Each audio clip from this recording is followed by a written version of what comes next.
Sjúklingar sem eru á leiðinni í aðgerð á Landspítala geta nú fengið sendan spurningalista í appið og svarað til heilsufar sitt, þannig að þessar upplýsingar liggi fyrir áður en að komið til okkar. Þarna komið þá fram svona helstu upplýsingar, hæð og þyngd, hvernig þú býrð, líffærakerfin öll, hvort þú hefur fengið kransæðastiflu eða eitthvað þess að hvaða lyfjum þú ert á. Ef þú ert með einhvern fylgisjúkdóm, ertu hjá einhverju sérfræðingi?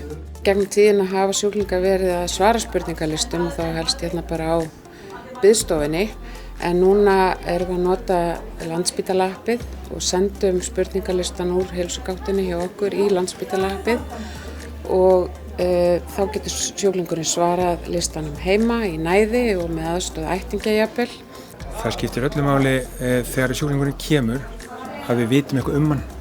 Þá verður samtalið miklu skilvirkara og við getum svona farið yfir lista, hann alltaf eins og þetta alltaf sömu spurningarnar og við hætt að við missum að einhverju og við getum þá líka svona fljótlega séð hvort að viðkomandi hraustur og þá er þetta bara klárt. Ef hann veikur þá gott að vita það í byrjun og þá getum við að vita hvar skóinn kreppir að og þá getum við byrjað undirbúninginn strax.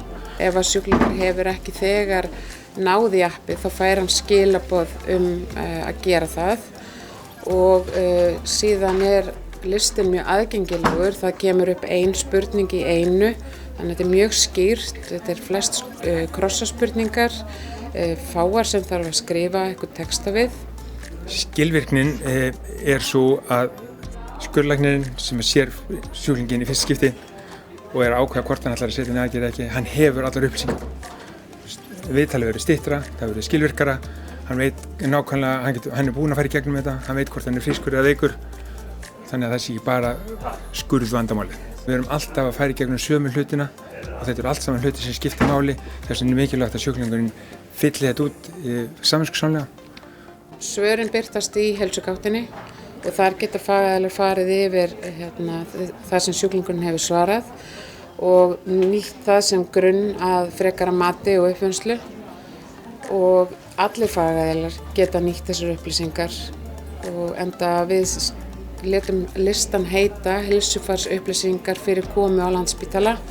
Þannig í sjálfu sér er hann ekki bundin bara fyrir aðgerðasjúklinga en innleiðingin hefur byrjað þar. Það von okkar að með listanum að þá getum við haft skýrari mynd af sjúklingum áður en hann kemur, þannig að mögulega getum við einfaldað og gert komirnar markvissari. Í einhverjum tilfellum kannski komið í veg fyrir að sjúklingurinn þurfi að koma eða koma endurtekið og við vitum áður en hann kemur hvað við erum að fara að fást við.